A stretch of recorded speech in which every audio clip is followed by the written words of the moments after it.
Hello and welcome to the Westminster Institute. I'm Robert Riley, its director. And I'm delighted today to welcome back to the Westminster Institute Dean Cheng from the Heritage Foundation. He joined us in 2020 to give a very compelling lecture on the subject of how China sees the world, the return of the Middle Kingdom. Dean is a research fellow on Chinese political and security affairs at Heritage, where he specializes in China's military and foreign policy, in particular, its relationship with the rest of Asia and with the United States. He's fluent in Chinese. Prior to joining Heritage, he was a senior analyst with the China Studies Division at the Center for Naval Analysis, where he specialized on Chinese military issues and authored studies on Chinese military doctrine, Chinese mobilization concepts, and Chinese space capabilities before joining CNA. He was a senior analyst at Science Applications International Corporation. He also served as an analyst with the U.S. Congress's Office of Technology Assessment in the International Security and Space Division, where he studied Chinese defense industrial complex. Dean is the author of Cyber Dragon: Inside China's Information Warfare and Cyber Operations. Dean Cheng studied at Princeton University and at MIT. Today he's joining us to speak on the Chinese-Russian relationship. It's complicated. Welcome back, Dean. Thank you for having me. Maybe we can begin with you providing a bit of an historical perspective on the Russia-Chinese relationship. Mm-hmm. Sure. So when we think about the Chinese-Russian relationship, we need to recognize that there are, broadly speaking, four phases. You had China-Russia, you had China-Soviet Union, you had People's Republic of China, Soviet Union, and then the People's Republic of China with Russia. And each of these was marked by a combination of interrelationships that were very complex, often competitive, rarely friendly, but often working together. So when we look at the China-Russia relationship, we're talking about Imperial China and Imperial Russia, and these two countries were openly competing for what is now Central Asia. Russia was expanding eastward into Siberia all the way out to the Pacific, and China was actually trying to dominate and control the various steppe populations from where the Mongols had come. And basically, this had long been a source of tension between China and those populations, and then the Russians arrived. Then we saw the creation of the Soviet Union, and a China that went from being Imperial China to Republican China. And this is a period that is marked by Russia taking advantage of China in the Chinese view. For example, Outer Mongolia was only created 100 years ago, when the Soviets helped detach that portion of Mongolia and made it into an independent country that was very much dependent on Moscow for its independence. And the Soviet Union also took advantage of China at Yalta to lay claim to the railways of Manchuria and Harbin. Then we had the People's Republic of China, which was created in 1949, and its relationship with the Soviets. And initially that was actually very friendly because Mao wanted to work with Stalin.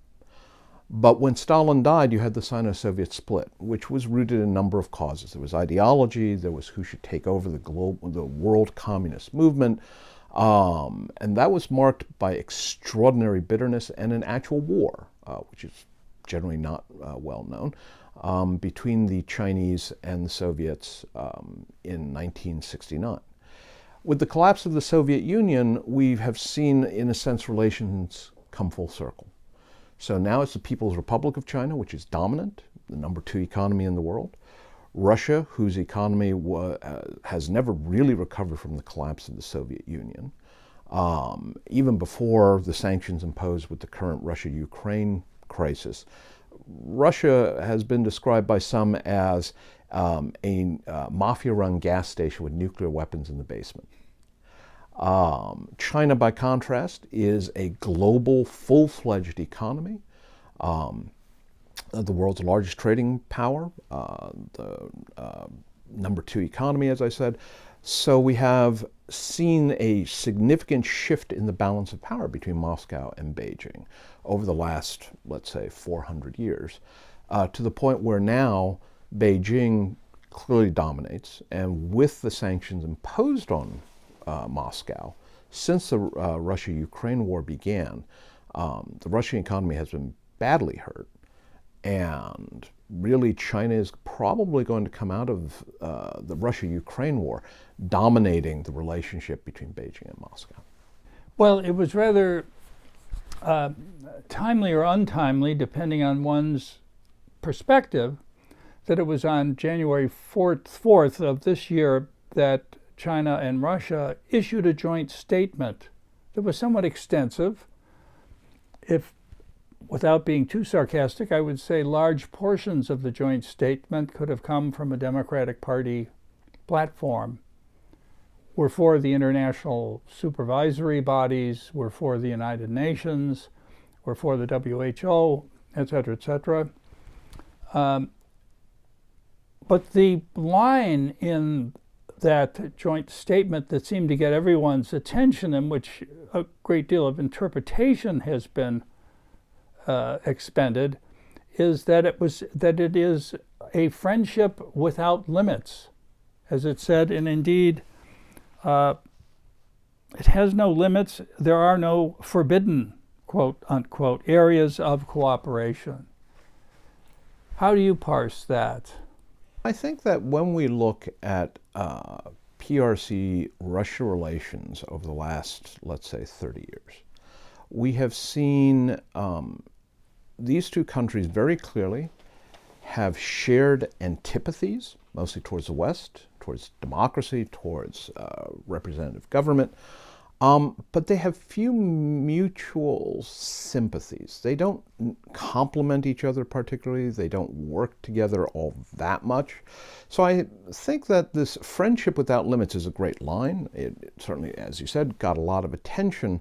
But we do need to put it in the perspective that this is not an alliance relationship such as between the United States and Britain, okay, where truly we share a remarkable number of things. We share common principles. We share, obviously, a common language. What was it Churchill said? That the United States and Great Britain are two countries divided by a common language? Yes, indeed. We share intelligence. Our militaries work together extensively. This is not that kind of relationship. What I think that these two countries were saying, however, is a warning that despite the past history of things like the Sino-Soviet split, that they are not at each other's throats, that they are not simply waiting for an opportunity to turn the tables on the other. So we see, on the one hand, significant economic ties.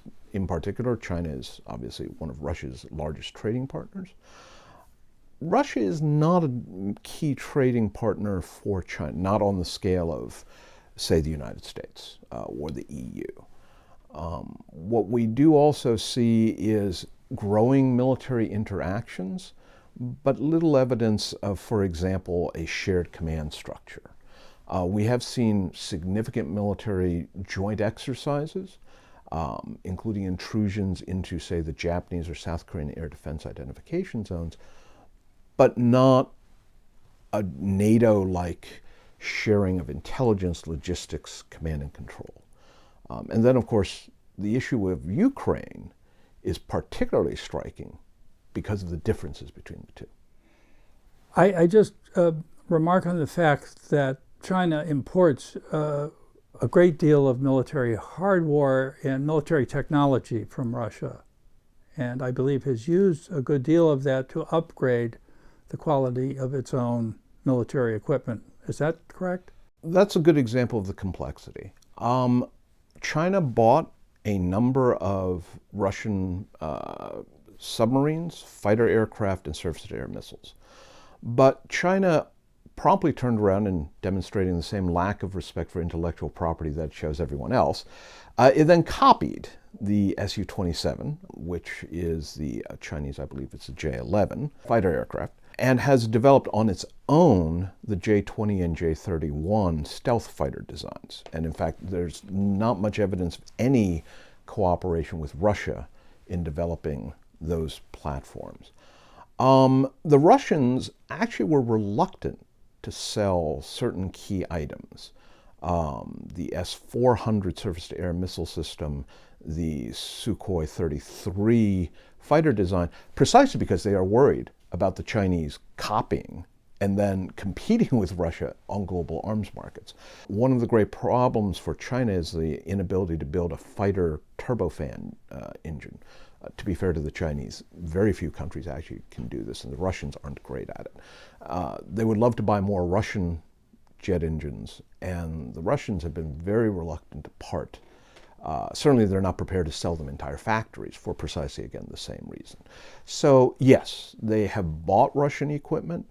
They have often used it as a template, but most of China's military equipment these days is homegrown, certainly manufactured domestically, but also increasingly designed at home. I don't know whether it was Bismarck or someone like him who said nations don't have friends, they have interests.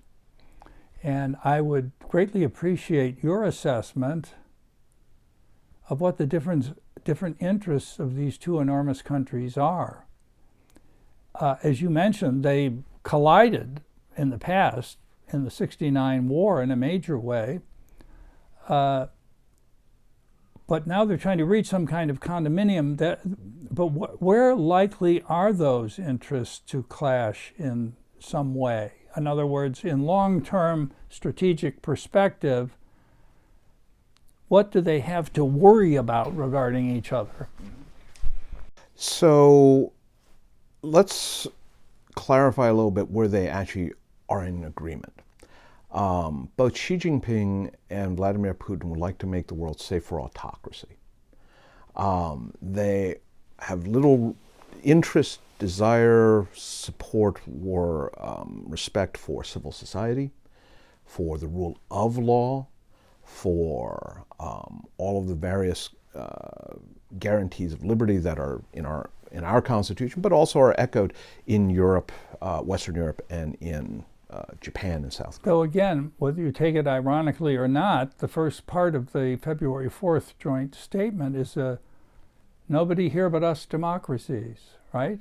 I mean, it's a paean to democracy. We're just a little different kind of democracy. And that actually is another example of where these two countries agree, which is that they play with words, they engage in political warfare, and part of that is manipulating the meaning of concepts like democracy and popular will and even responsible government. So in that regard, they both agree, we, the United States and the West, are a huge threat. Where they disagree is across a gamut of interesting aspects. So let's start with Ukraine, which has been in the news a fair bit. When Russia annexed Crimea in 2014, China did not express support for that. It has not recognized, as far as I know, Russia's annexation of Crimea. They've been very sort of hands-offish. When asked, about it, it's, well, that's between the Ukrainians and the Russians to decide. But it's not, yes, we accept and support this. Part of this is because China has extensive economic ties to Ukraine. It buys some interesting technology from Ukraine, including rocket motors and also engines, some aerospace components, and food. Both Russia and Ukraine are major wheat exporters. This has been reflected in rising food prices. Ukraine has been a major supplier to China. So right there, China looks at this situation and says, we're not really comfortable with Russia controlling Ukraine if we're going to buy things from Ukraine. So the Chinese have refused to call this an invasion, and we are very peeved at that, and so is much of the rest of the world. But the Chinese have also, if they haven't condemned it, they haven't given full-throated support. They haven't said, to Russia, yes, you go ahead, Ukraine is part of Russia, the way Vladimir Putin says. Dean, if I could simply mention, I don't know whether President Xi had any idea of what Putin was going to do in Ukraine at the time, but the joint statement, again, is emphatic on sovereignty and territorial integrity. I mean, if Xi had an inkling that Putin was going to invade Ukraine and still made that such a strong part of their joint statement, do you think that betokens he didn't know Putin was going in, or? No, I think that where this becomes much murkier is whether China respects Ukraine's sovereignty. Russia's argument about Ukraine is that Ukraine isn't really a country. Its history only goes back so far, and before that had long been part of Rus. I'm certainly not going to endorse Vladimir Putin's version of history, which I think has been demonstrated by far better Russian historians to be nonsense. But what isn't clear is whether or not China accepts that line of argument that for both Ukraine and Belarus, are they legitimate countries that have a right to remain sovereign and independent? And in this regard, it's useful to consider that when Xi Jinping came to power in 2012, he went on a southern tour, a speaking tour of southern China, during which time he repeatedly emphasized that the greatest catastrophe of the 20th century, the greatest catastrophe, was the collapse of the Soviet Union. Not World War II, not the Japanese invasion, that the collapse of the USSR jeopardized the world socialist movement, but also showed the fallacy of civil society allowing a military to be not run by the party, etc. And Vladimir Putin has said similar things. So if Xi really does feel, and this was, again, his very first action upon taking power, if he really believes that the collapse of the USSR was a bad thing, then Vladimir Putin reconstructing at least parts of the USSR in terms of the Slavic regions, Belarus and Ukraine, we think of as an invasion, he may well feel at a minimum is legitimate and may even be a laudable thing. So I'm not so sure, again, reading the February 4th statement, that our interpretation of what they were saying and what they were saying necessarily align. If I could just say about Ukraine in terms of how China thinks about it, Ukraine's a part of their Belt and Road Initiative, and you already mentioned that it's a very significant economic relationship. Considering those things, they might not like to see Ukraine as part of Russia, as I think you indicated. There are clearly concerns about allowing Russia to control key areas that China either has invested in or imports key technology from. So I would agree that I don't think the Chinese view this with equanimity, but at the same time, I'm not so sure that they necessarily, that being said, that they feel that the invasion is illegitimate. Because again, I think that their view of exactly what to make of the post-Soviet republics is unclear, especially under Xi Jinping. The funny thing is that, going back 400 years, what we see is that 500 years, is, again, Central Asia is where Chinese and Russian interests also overlap, and not in a good way.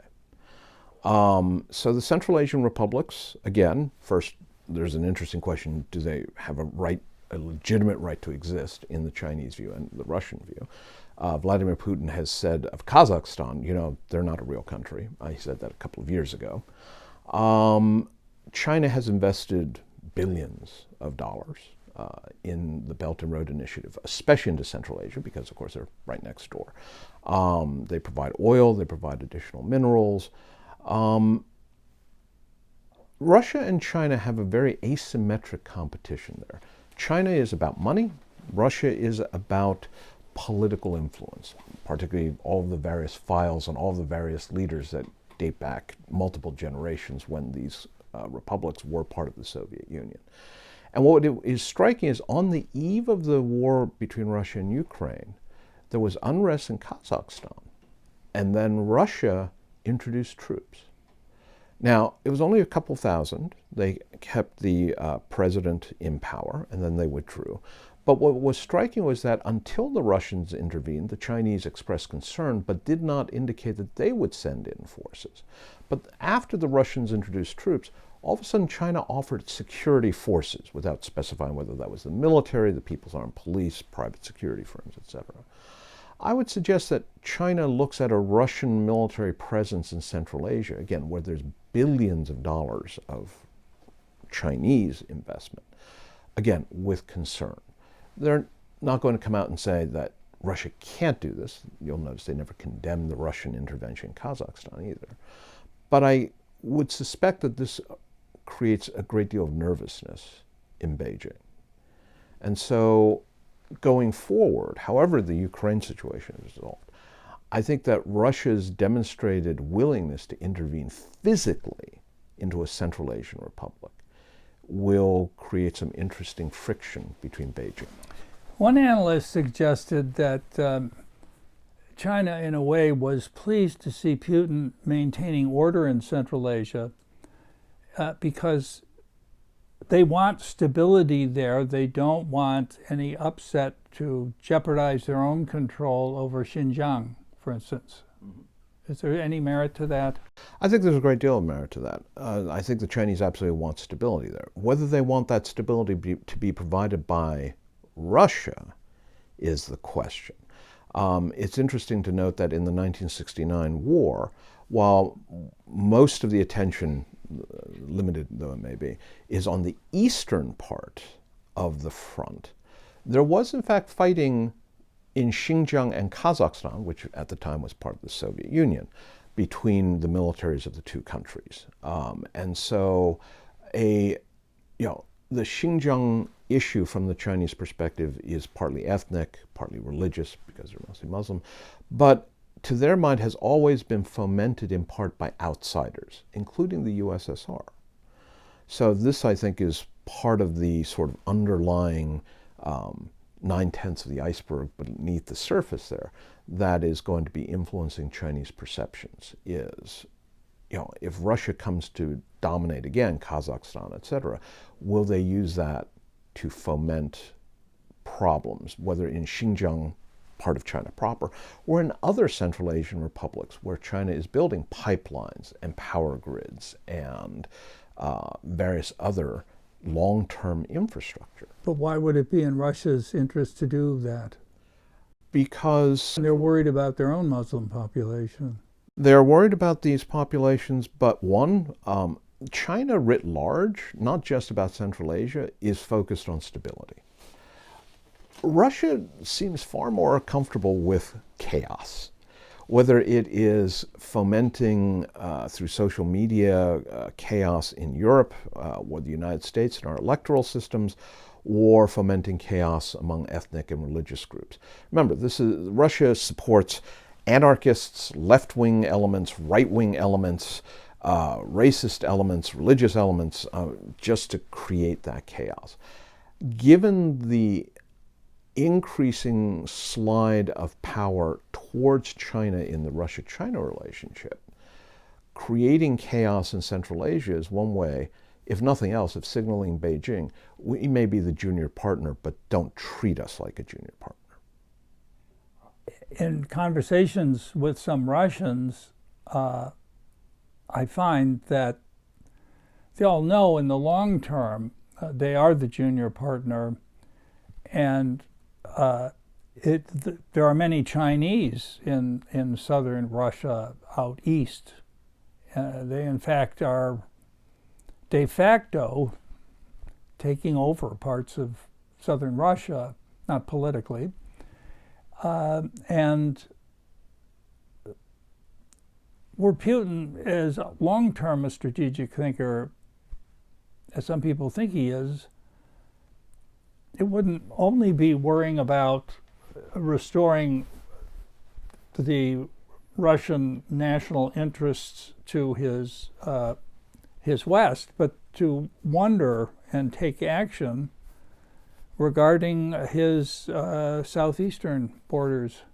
In fact, by the way, the '69 war was precipitated in part over border disputes. Yes. Were those border disputes ever resolved, or they're still lying in wait there? No, they were resolved. Mikhail Gorbachev and Deng Xiaoping hammered out a series of treaties that basically, at the end of the day, actually gave China pretty much what it had demanded back in 1969. The borders to the east were delineated by the navigable channels of the Amur and Ussuri rivers, the territorial boundaries of Kazakhstan, again, then part of the Soviet Union, and Xinjiang were hammered out. And so, in fact, the Central Asian republics and Russia inherited those agreements, which is why that is not an outstanding territorial dispute. Now, if you're the Russians, you are nonetheless not confident for a number of reasons. One, the Chinese have this very bad habit of deciding to reopen disputes at times. It's not over till it's over, and it may never be over. Second is that Siberia, eastern Russia, is incredibly sparsely populated. The Soviets had really sort of plunked people out there. And once the Soviet Union collapsed, most people don't want to live in a place where it's so cold that metal turns brittle. Vladivostok is far closer to Beijing, and for that matter, closer to Seoul and Tokyo than it is to Moscow. And from an economic perspective, the pull of consumer goods, factories, markets, resources is much more to East Asia than it is across the very thin, fragile Trans-Siberian Railway and Baikal-Amur main line back to Moscow. So if you're Russian, you absolutely are worried that Khabarovsk, Vladivostok, Nakhodka are going to see their future as more tied to East Asia than to the diktat from the Kremlin. So all of this adds up to a set of circumstances where, again, it doesn't mean that they are about to break with each other, but there are a lot of landmines, if you will, in the Russia-China relationship that simply are going to occur because of geography, because of economic disparity, and historical realities. Now, Putin has indicated in this wonderful relationship he has with Xi, I think Xi called Putin his best friend and said he's just like I am. We're two peas in a pod. Putin said that President Xi has never once asked him for his support in the Asia-Pacific area, that he just leaves that alone.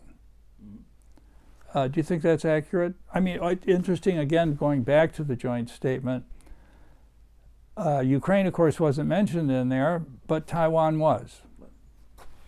So, one, it's interesting to note the growth in Russia-Chinese military exercises. The ones that have been most noticed have been in Europe, where for the first time in history, a Chinese naval task force appeared in the Baltic to work with the Russian Baltic Fleet, and at another point appeared in the Mediterranean, again to work with the Russian Black Sea Fleet.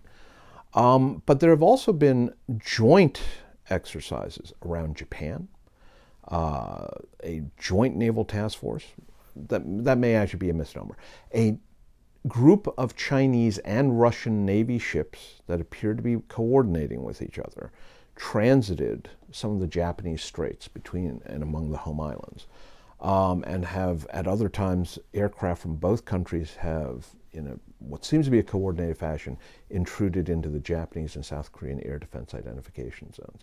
So that's pretty unprecedented. It certainly puts a lot of pressure on Tokyo, a key U.S. ally, Seoul, another key U.S. ally. When the Russians went into Ukraine, the Chinese Central Propaganda Department issued guidelines on how to cover this. And those guidelines leaked. And one of the interesting aspects of those guidelines was that we must be careful to not condemn the Russian action and express support, because we will need Russian support when it is Taiwan's turn. Now, this is a Central Propaganda Department directive. It is explanatory. It does not mean that, this is not a warning order, invasion imminent, but it does show, one, that the Chinese think ahead, but two, do in fact see and expect that Russia will maintain, at a minimum, a friendly neutrality, if not open support, for any Chinese intervention against Taiwan. Not only has China not recognized Crimea as part of Russia, I don't believe it ever recognized South Ossetia or the results of the Georgian invasion from 2008, and that Eastern European countries in particular will be watching very closely to see if China recognizes these two new republics that Putin has announced in eastern Ukraine. Yes, one, Eastern Europe absolutely is watching China closely. It was watching China closely even before Ukraine. Lithuania, one of the Baltic states, actually made clear that it was going to modify its relationship with Taiwan, essentially upgrading it, both in nominal terms, in terms of how they refer to Taiwanese diplomatic representation, etc., but also that it was going to turn down participating in any kind of Belt and Road Initiative effort into Europe on the part of China. And China was very, very unhappy about that, has really cracked down hard on Lithuania. The funny thing is Lithuania actually imports very little from China. And as important, China has really pressed the rest of Europe. You need to get these Lithuanians on side. So I think that the Chinese actions regarding Ukraine are going to feed into this larger basket of concerns on the part of Europe that China is not simply a giant marketplace. In a sense, this is the return of strategy to European thinking, that for multiple decades, they've been on a strategic holiday. What is China? China's a giant market. We sell stuff to them, we buy stuff from them, but other than that, they're far away. Their military is certainly not going to show up in Paris or Brussels, and that's true. But Chinese cyber actions, intellectual property theft, economic behavior, and anti-democratic actions, including support for Russia, I think is reminding Europe that there is a difference between a China in terms of fundamental perspective and a India, a Brazil, or a United States. And you get in bed with the Chinese at your own risk. Putin has been rather expert in dividing European nations and even getting inside them to provide further internal divisions.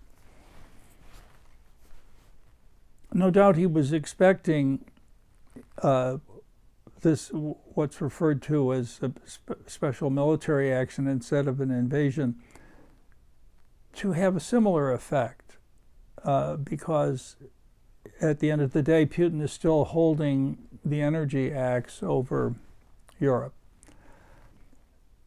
It's produced the opposite effect in galvanizing NATO and indicating that it may actually start taking its defense responsibility seriously and Germany ponying up and actually spending 2% of its GDP on the military, and a unanimous condemnation of Russia, and major supplies to the Ukrainian military forces. So it's done exactly the opposite of what Putin was hoping and perhaps what President Xi was expecting. If indeed the story is true that at the Beijing Olympics, Putin told Xi what was going to happen, or that Xi asked Putin, please don't invade until the closing ceremony of the games takes place. So a lot of people have been wondering what the lessons in this are for China in regard to any potential action it may take against Taiwan. First off, I think it was a German general who once said, I have learned never to praise the darkness before dawn. Before we conclude that NATO is galvanized, it is united, etc., let's see how well the sanctions hold up if the war continues into the fall. It's one thing to say that the Russian energy weapon is not so mighty when the weather is turning warmer. If the war is still ongoing and the sanctions are continuing when the weather turns cold, how well will Europe stay together? How much will they maintain the sanctions if the population is cold, if industry is cutting back, if cars and trucks are paying, twice as much for gas? Former Prime Minister Medvedev said, literally as the sanctions started to hit, I look forward to watching Europe pay 2,000 euros per 1,000 cubic meters of natural gas, which would mark about a tripling of the price, is what Medvedev was essentially threatening. And that's before the current inflationary wave hit. The second aspect here is, I suspect, a realization on the part of the Chinese, who haven't fought a war since 1979, that conventional high op-tempo operations are actually very hard. During our intervention in Afghanistan and Iraq, you often heard counterinsurgency is the graduate school of modern warfare. I think Ukraine has demonstrated that undergrad is not made up of gut classes, that in fact conventional high-intensity operations are very difficult and are easy to screw up and get wrong. For a military that hasn't fought a war in 40 plus years, the idea of launching an amphibious invasion, which is one of the most difficult of conventional military operations, across over 100 miles of some of the worst water in the world, with a military that has no combat experience, has new equipment, new doctrine, generational changes in its officer corps simply due to aging, has got to be daunting. If the Russians had simply smeared the Ukrainians and just taken Kiev in the opening days, that would be one thing. The fact that they haven't been able to do so is important. And I think the third aspect here is the impact of the economic sanctions. Unprecedented levels have been imposed on Russia in terms of finance and banking. I suspect that one thing the Chinese have now put at the top of their to-do list before any invasion of Taiwan is the creation of an alternate financial system, which is something that you don't just simply create overnight, but more importantly, you have to get other countries' banks to sign on. Now, you can pressure some of them through Belt and Road Initiative and aid and other things, but would Europe sign on? Would Japan sign on? South Korea? Would Vietnam sign on? Not at all clear. Without that, China's economy, which is far more tied to the rest of the world, is potentially more vulnerable. Now, of course, China's the number 2 GDP in the world. Would you impose sanctions on that economy? Would you actually be willing to risk creating global economic chaos over Taiwan? Unclear. But again, the unity of the West thus far demonstrated is a signal to Beijing. You cannot assume that you will get other countries to acquiesce. One thing that the invasion of Ukraine has demonstrated, despite all the emphasis by Putin on military modernization and some of the very powerful, shiny new weapons he's developed, and his attempt to professionalize the Russian military forces, is what seems to have manifested itself as still a very high level of corruption in the Russian military. By which I mean when analysts, particularly logistical analysts, have looked at the performance in Ukraine and the breakdown of the trucks can't get through the mud, the tanks are throwing treads, that they say, well, this equipment hasn't been maintained. They haven't been pulling their maintenance. That's one aspect. The other is that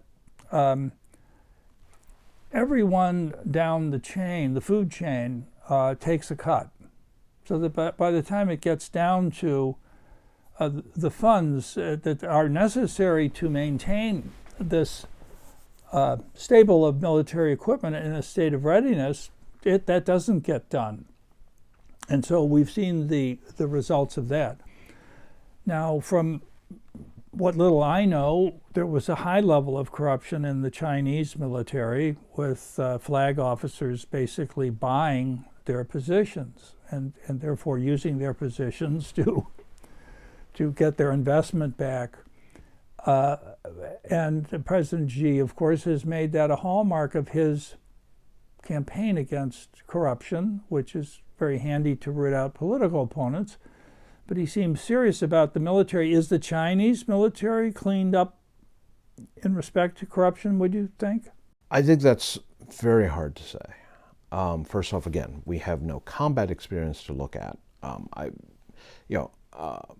When we look at the Russian military from a year ago, I don't think anyone quite expected the poor performance that we have seen.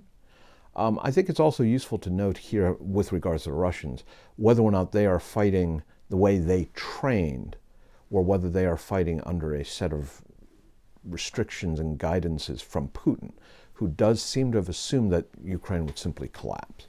But that being said, the Russian military, the Soviet military, what we know from defectors and others, often had enormous problems with maintenance some were rooted in corruption, and a lot was just in a very different attitude towards maintenance, which is maintenance, why bother?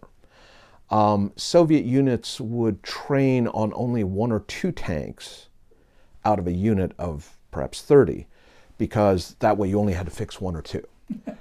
And the rest were nominally ready for combat. As we've seen with trucks, you might be able to get away with that with treads, but you almost certainly can't do that with tires.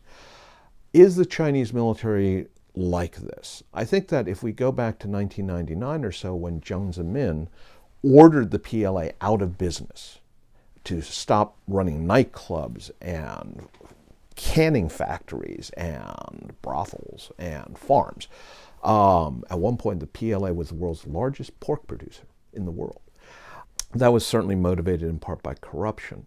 We have seen several things: the creation of a dedicated anti-corruption element at the highest levels of the PLA, but also, interestingly, a much greater emphasis on realistic training.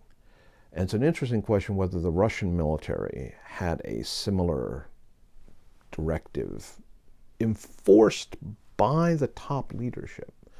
There's an interesting argument, in fact, that Shoigu, the current defense minister, was a turn away from a more professional military, that his predecessor, who implemented a lot of reforms, was actually much more likely to have produced an effective Russian military. But he also cut down on corruption and therefore got booted as a result. What we do know is that there have been cases of enormous corruption in the PLA. One Chinese general who was executed had a solid gold bust of Mao. Not gold-plated, solid gold. You don't get that on a general's salary, but he was executed. So there has been an ongoing effort to root out corruption. Some of it is politically motivated, but I think some of it is real. Without an actual war to highlight your failings, it's, I think, almost impossible to tell. This is why a number of analysts, myself included, do think that the People's Liberation Army, before a war with Taiwan, would want to conduct a smaller war, sort of like what happened in Grenada for us. A limited conflict, one that in a sense you can't lose, but which would identify and help you work on potential failings. Grenada told us our communications didn't work, our command and control systems were incredibly fragile. It showed that the 1970s really had created a hollow military. Desert Shield, Desert Storm could not have happened without Grenada highlighting the failings to be corrected.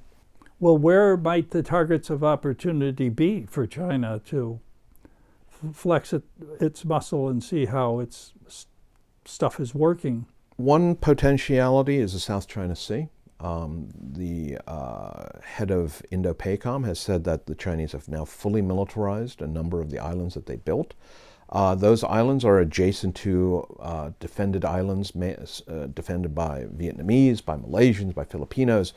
So one or more of those islands would provide you with a chance to try out amphibious operations, air support, logistics, but they're tiny and the garrisons are very small. So at the end of the day, the Chinese would almost certainly win, even if they suffered a lot of casualties. There's been a lot of tension on the China-India border. We again tend to neglect that area. When was that last war? The last war was 1962, but there have been since 2013 a series of growing provocations, including one that led to the deaths of both Chinese and Indian troops. Interestingly, nobody got shot. They were beaten to death with clubs, with rocks, and in a few cases were thrown off of mountainsides. But this would, again, it's terrible terrain, so it's an interesting challenge logistically.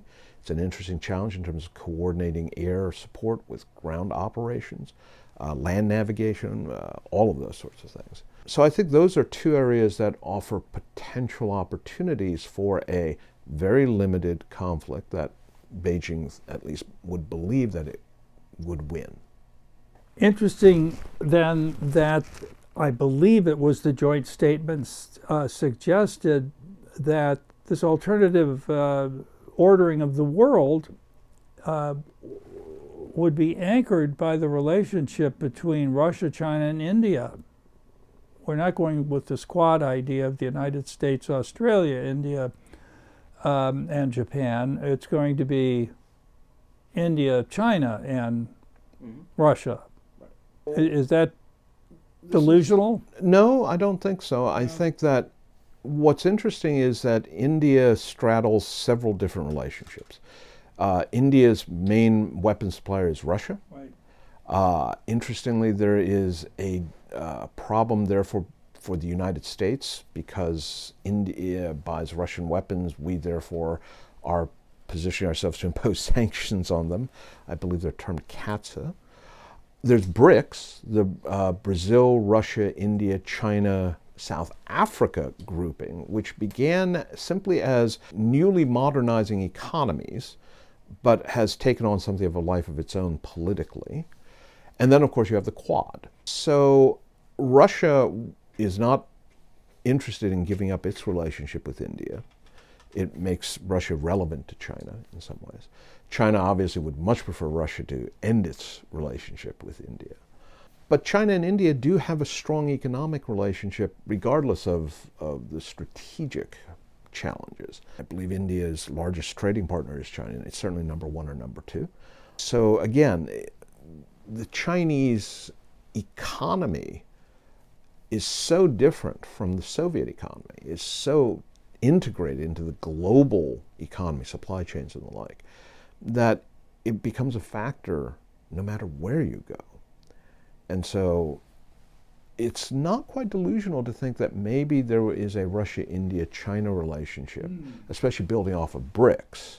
And you'll notice Brazil has also been loudly neutral regarding the Ukraine conflict, and India chose to abstain in the UN on the resolutions.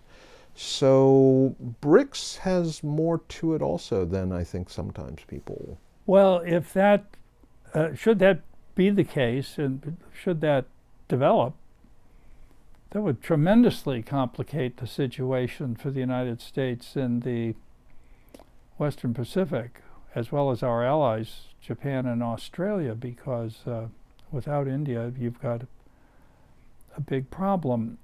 When Putin makes that statement that President Xi has never asked me for support for his objectives in the Pacific area, presumably the other side of that is, he never asks me to do something for him in my area of main concern. So we leave each other in these two main areas of concern.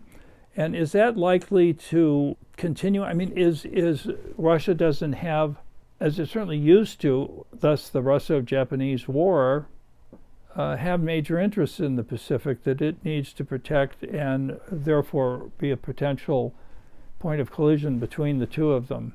Russia has interests. It wants to be a major power, a global power. You can't ignore Asia if you want to be a global power. But the reality is that the Russian economy is not exactly a major player in Asia. Russia supplies energy to China. It tried to sign contracts with the Japanese in the wake of the Cold War. A lot of that fell through. Vladivostok and places like that are, one does not think of Vladivostok alongside Seoul and Shanghai and Tokyo as economic powerhouses. So I think that for all that Putin would love to have a much larger Asian presence, and he has tried to insert himself into the North Korea situation, the 6+1 talks did include Russia. He does sell weapons to a variety of Asian states, including Vietnam, interestingly. Again, a Chinese bête noire. But at the end of the day, especially in the wake of Ukraine, I think that Russia's voice in Asia is actually going to be lessened. The Russian military was always going to be one of the key cards. Why do you pay attention to Moscow? Because they've got a large, effective military. It will now be much smaller and has demonstrably been less effective. One of the interesting questions is going to be the Arctic. Whether or not the Chinese, in fact, leverage their relationship with Putin, especially after this war is over, given all the economic sanctions, etc. If we assume that China maintains its economic ties to Moscow, China's position China will be the country that can keep Russia economically on at least life support. The Chinese are not known for altruism. One of the things they may well ask for is, hey, you are a member of the Arctic Council. We would appreciate if you would help us, despite not having any territory north of the Arctic Circle, which is a requirement, nonetheless helping us get onto, say, the Arctic Council. Well, many people are critical of U.S. NATO policy to this extent, that it has been responsible through its continued expansion eastward toward and onto Russia's border. It's pushed Russia into the hands of China. And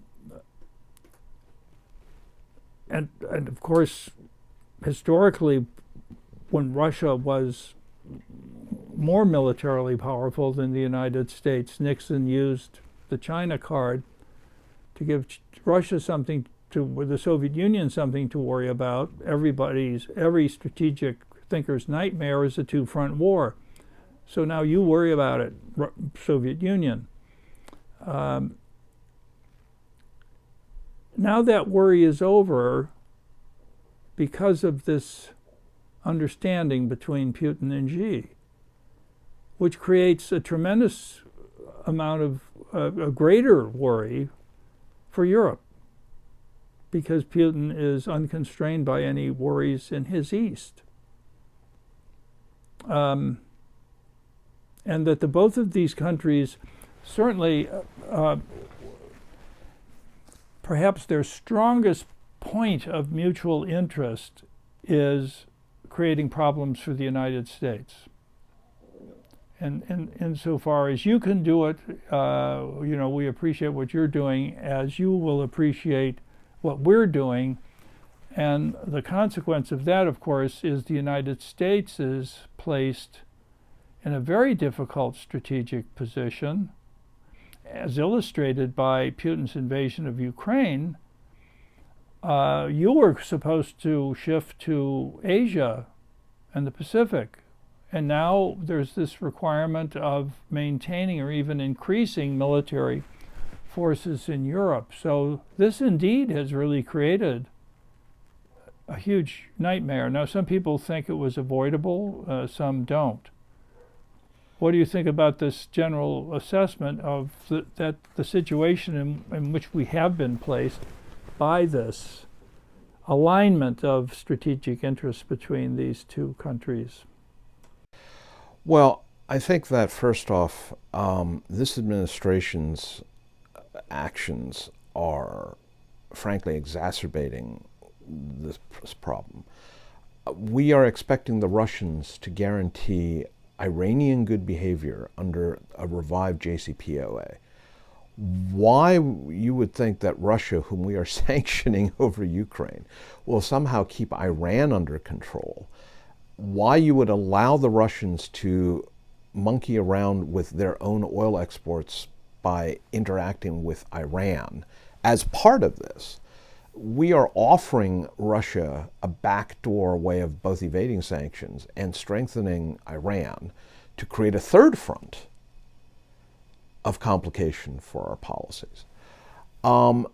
Did we push Putin into China's arms? To believe that is to believe that we should have told the Poles and the Balts, who had been under a Soviet thumb, in the case of the Baltics, we never recognized their absorption by the Soviet Union in 1940, that no, you're on your own. Hopefully the post-Soviet Russians will maintain good behavior, and we are not going to help you at all. Is that really a realistic view? Do we really think that if we hadn't incorporated countries like Lithuania and Poland into NATO, that either Putin would not have risen to power or that he would be somehow more open to the West and democracy? Hardly. We do know that we talked the Ukrainians into giving up their nuclear weapons. We essentially said we would offer some kind of security reassurance, not a guarantee. And we fell through on that.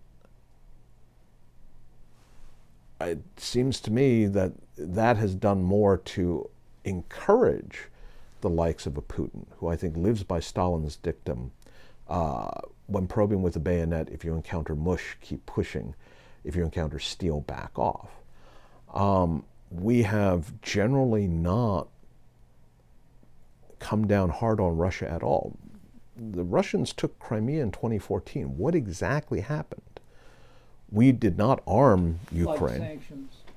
Sanctions which were weak, Yeah. sanctions which on Nord Stream 2 were not imposed except during the Trump administration and were lifted by the Biden administration. The refusal to provide lethal arms to Ukraine. So all of this, it's not as though we have been led by a combination of Reagan, Thatcher, and Lech Walesa in confronting Putin in the years since Putin came to power. So I don't see that as being pushed together. And then one other thing to keep in mind is people talk about Nixon going to China. What they fail to recognize is that Nixon could only go to China because China changed. China was open to that visit because an internal power struggle had left Zhou Enlai the winner and Lin Biao the loser. Had Lin Biao succeeded in his efforts, in 1972 it might well have been Leonid Brezhnev who landed at Beijing airport and shook hands with Mao Zedong, rather than a U.S.-China pull against the Soviets. Had China not undergone domestic changes, it would have been the two communist powers confronting the West. I think it's we forget that internal politics, whether in Moscow or Beijing, is as important as American politics. One last point, Dean, or question for you to comment on is the unanticipated consequence of the invasion of Ukraine seems to be the strengthening of NATO. As you said, we'll see how that plays out in the long term. But in the short run, it's animating Finland, which has a highly successful history as a neutral state, and Sweden to talk about joining NATO, and for the Secretary General of NATO, Stoltenberg, to say, well, the door is open, come on in. So that the alliance is growing even stronger as a result of it. If you you may or may not think that will make the alliance stronger, or whether it's appropriate, or will it further incite Russia, as indeed it has. Russia is issuing further threats, and of course, we know about the '39 war between Finland and the Soviet Union. Would any of this, again, give further thought to President Xi, that if he strikes Taiwan, he is going to create a strengthened alliance against him that will make things far worse than if he didn't forcibly take Taiwan? Well, clearly, failure leads to negative consequences. Russia's inability to take Kiev, or even Kharkiv, fighting still going in Mariupol, the Russian military failed in its mission to take key objectives quickly. And with that, you have what is in essence a preference cascade. A number of countries have basically said either, well, the Russians aren't that big a threat, or the Russians are a scary threat. They will invade people, and we need to do something more than what we've been doing. Two problems in trying to transfer this to the Pacific. First is there is no NATO in the Pacific. There is no multinational alliance. So would an invasion of Taiwan strengthen U.S.-Japan relations? Almost certainly. U.S.-South Korea relations?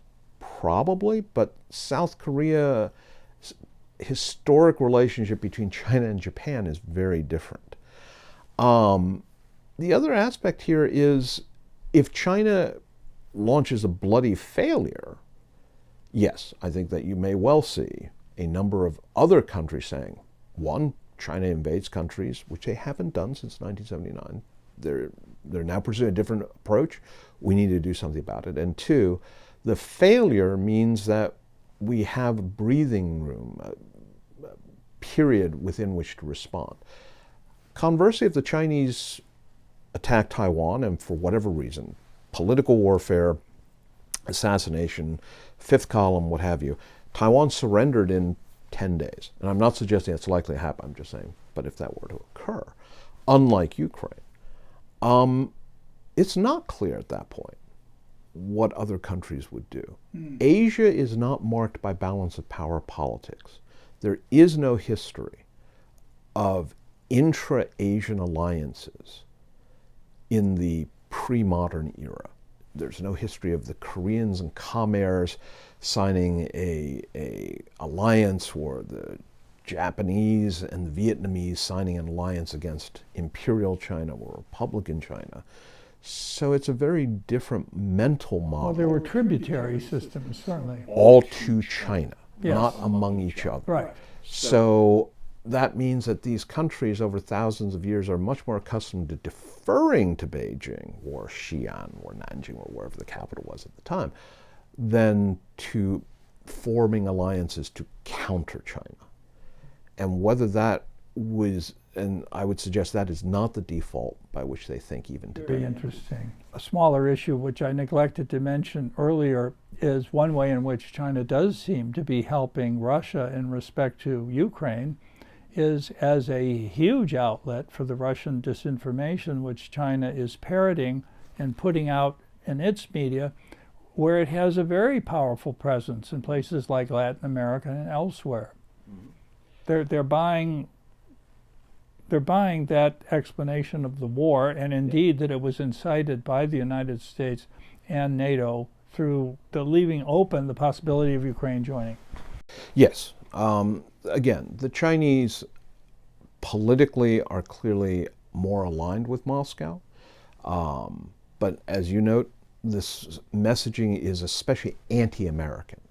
So it's not that Ukraine is made up of Nazis, which is a big piece of Putin's argument, or that they are somehow corrupt. But rather, this is all brought about by the United States. And that is the key point of agreement between Moscow and Beijing is whatever else, we will lay the blame at Washington's feet. Great. Well, thank you very much. I'd like to thank Dean Cheng for joining us today to discuss the Chinese-Russian relationship. As he says, it's complicated. And I want to invite our audience to visit the Westminster Institute website and our YouTube channel to see the other lectures and discussions we have available, certainly on Russia and Ukraine and on China, as well as Dean's earlier program with us on the return of the Middle Kingdom. Thank you for joining us. I'm Robert Riley.